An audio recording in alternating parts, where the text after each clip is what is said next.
Welcome everybody. In this video we have a look at the Panther track family. It's a deep dive. The video itself is geared towards scale modelers, mostly in 1/35 scale. My name is Kai, you're watching Tank Brusher 1/35 scale German armor.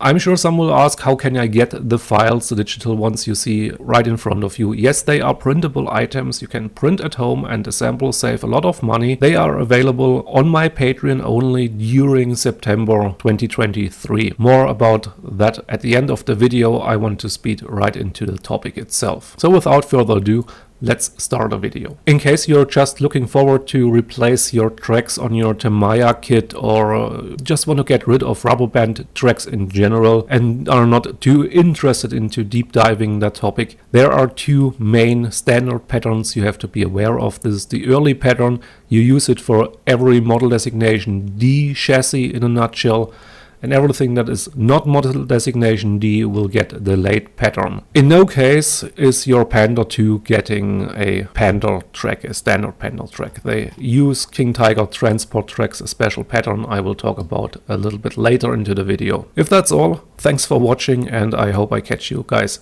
next time. Happy modeling!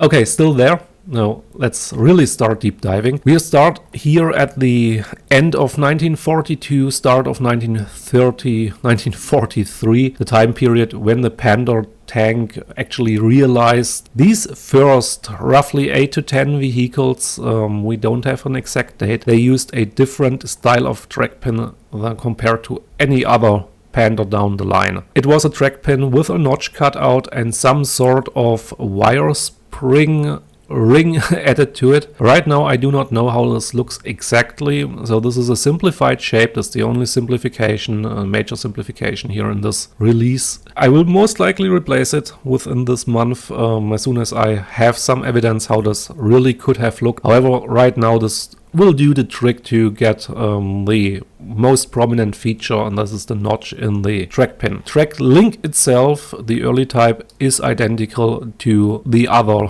standard early type. This is what I would like to move on to speak about, the early track pattern with the standard track pin. This is what you want to use for any model designation D Panther that was used in active service.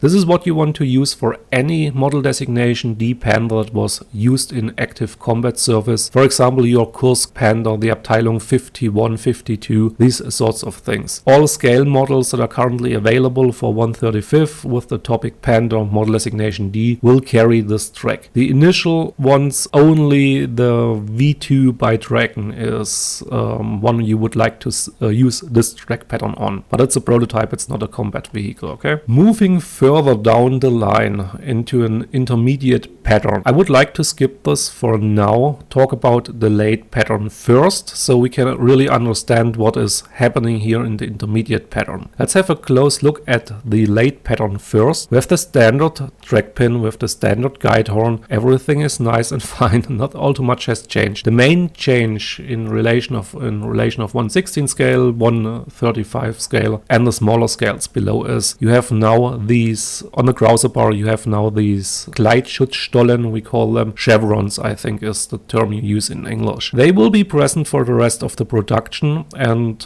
what comes after is effectively a sub-variant of this type of track link. With that in mind, I want to go back a little bit in the timeline with the intermediate pattern. The intermediate pattern does feature both main features of the early track as well as the late standard track.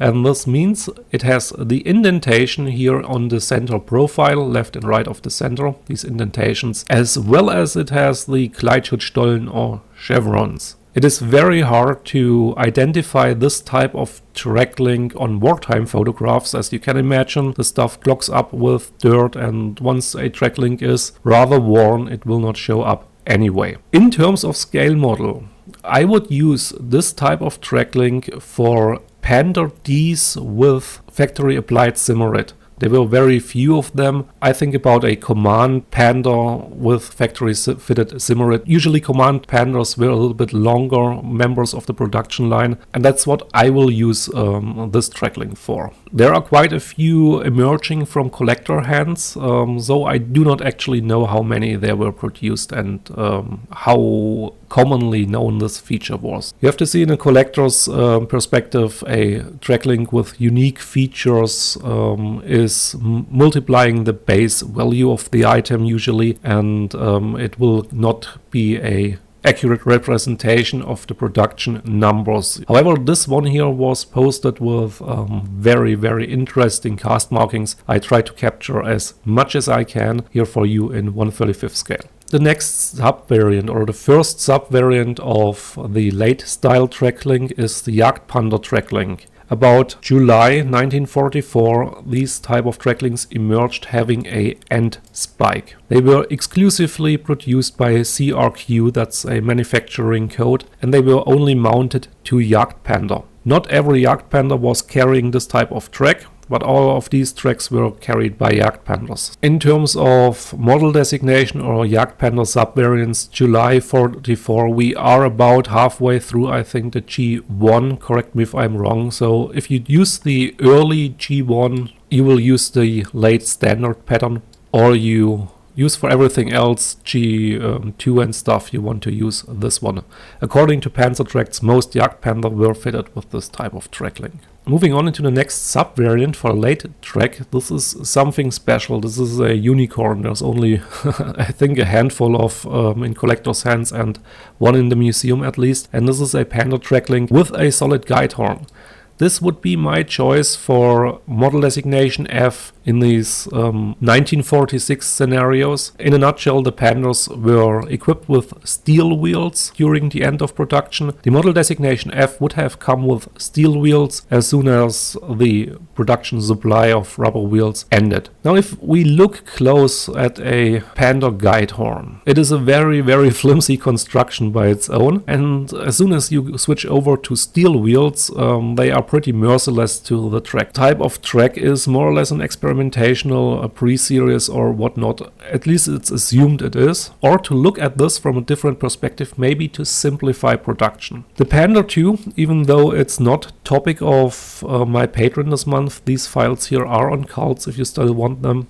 The Panther 2 is running King Tiger transport tracks. In a nutshell, again, simplified. Not so simplified, the Panther 2 track link looks a little bit different because it was produced before most of the King Tiger stuff was available. We are talking here early mid 1943 already. The bridge link itself, that's the large one, is pretty much identical. It's a variation, a very small variation of the King Tiger transport bridge link.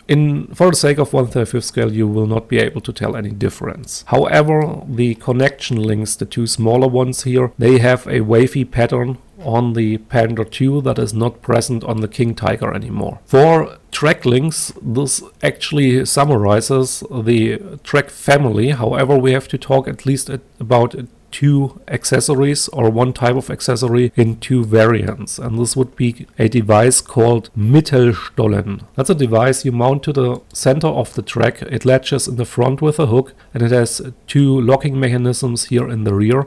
It will greatly improve traction and pulling power the track can deliver. We have an early style here with a lot of open space around the center profile of the track link. And this would allow for mud, ice, snow, whatever to be pressed in and to push out this device. If it would break or not, or if it just would wiggle loose and get lost, I can't tell. However, what I can tell is that later into the production, this type was replaced with a successor that was covering more of the center profile, preventing mud and stuff to be clogged into the set profile. Otherwise, there is not a whole lot difference, at least not when we talk about the scope of 1/35 scale. Again, these latches would engage into a track link, but for the sake of you being able to actually mount these as an aftermarket part, I had to cut the locking mechanisms a little bit shorter. As a last information about this type of accessory, I've mounted the early one to an early track link and the late one to a late track link. This is mostly to sell the story because the time when these were produced or when these were handed out, the late type track link was already in use. However, they will fit both types. And I honestly do not have exact dates when these were switched over.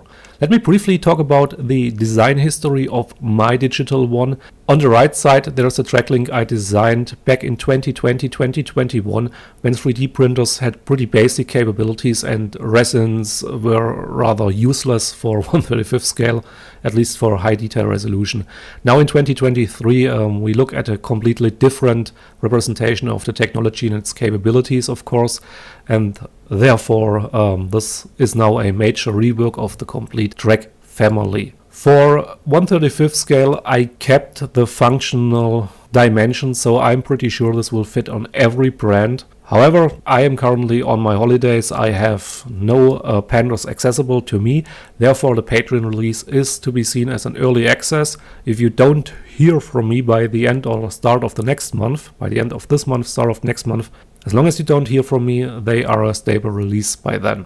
Talking about accuracy and design history, things that have changed is that this type of track link now is completely based on 3D scans. The core geometry is based on it. I can't get 3D scans of every single individual sub-variant, but this is not the point. As long as the core geometry is pretty accurate, everything else will fall into place. And this is towards scale modelers. This is not a reverse engineering for a functional Panther. However, I bet they are surviving really well if you blow them up to 1/16 scale, just by the amount of detail and I've included in the quality of surface transitions that are present in this design.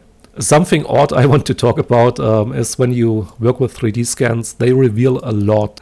Here in this case, I've just mirrored my master, my core geometry. And can you see how crooked this 3D scan is? I thought I talk about that one because this is something funny I came across. These track links once mounted on a vehicle and publicly accessible. These vehicles had a very long history by now and they are beaten up and not in all the best condition. Of course, this is why you usually won't want to work with a single track link scan, and I did neither. I used scans of, in total, I think 8 different tracks. However, from a detail resolution point, we are here on a resolution level where differences between manufacturing, between foundries and between variants really come to bear. For developing a guts feeling, guys, we are talking about roughly 5,000 Panthers being produced between 1943 and mid-1945.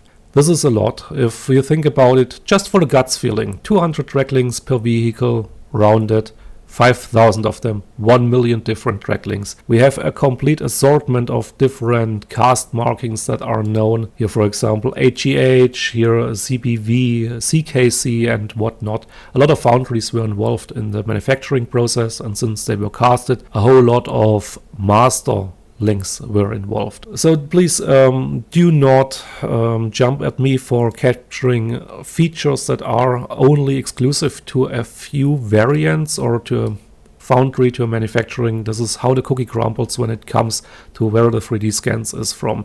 I'm talking about very, very small features now, like how this surface from the guide horn is transitioning into the rear of the track link. Here we have a rather large step. On the simplified old model, for example, this was this was a straight transition. I have evidence for straight transitions, I have evidence for angled transitions, and I have references for step transitions. Same actually here in the front. Sometimes the guide horn is a little bit notched, like mine here. This is what I went with. Sometimes they line up perfectly. Sometimes they have a step in there. Same in the rear. Here in the center we have a profile, usually left and right. This is not a straight surface. All surfaces are sloped from what I have seen from my scans, and I captured everything of this as much as it makes sense with the small budget I'm given to work with. There are differences manufacturing to manufacturer, and even more important, when you design for 1/35 scale, you want to leave a little bit a larger wall thickness here in the rear just to add more beef. Otherwise the track links will crumble if you print them at home and try to assemble them with 35 times too large hands. Last but not least, let me briefly talk about the availability of the files if you want to print them at home. Like I said, they are on Patreon. On my Cults 3D store, they are only the simplified version, the one I showed you in the comparison, and only during September.